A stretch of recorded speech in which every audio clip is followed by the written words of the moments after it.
Welcome to Diet or Leave It, where we analyze and review specific diet trends to decide if you should diet or leave it. If you didn't know, let's talk keto. It seemed like everyone was talking about going keto. Many of us have encountered someone's story about going keto.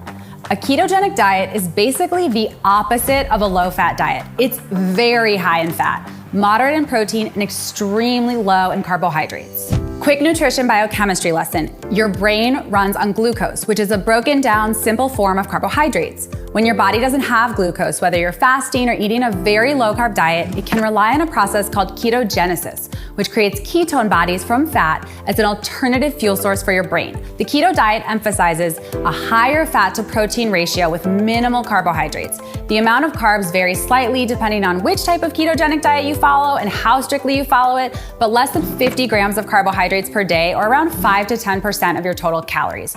So what are you actually eating on the keto diet? Nothing is off limits, but you need to fill up on high-fat foods and eliminate most carbohydrate-containing foods. Think a lot of meat, seafood, eggs, butter, nuts, seeds, coconut oil, cheese, avocados, some low-carb vegetables like greens, zucchini, and peppers.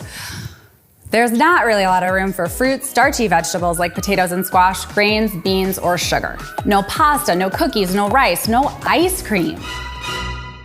Well, actually, you can find keto versions of almost all these foods now because of the popularity of the diet, but they're not going to be close to the real thing.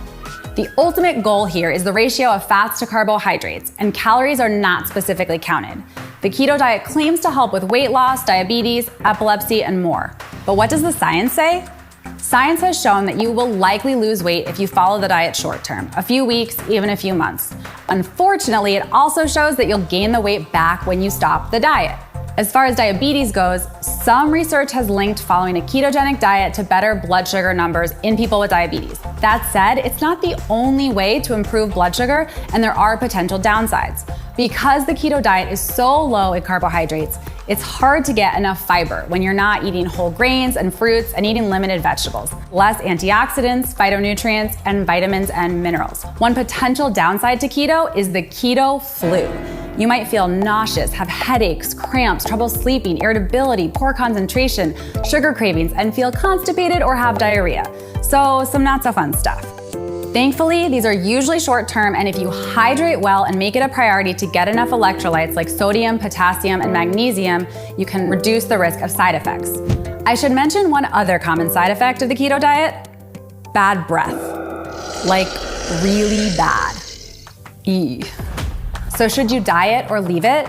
Unless there's a legitimate medical reason for you to try a ketogenic diet, leave this one.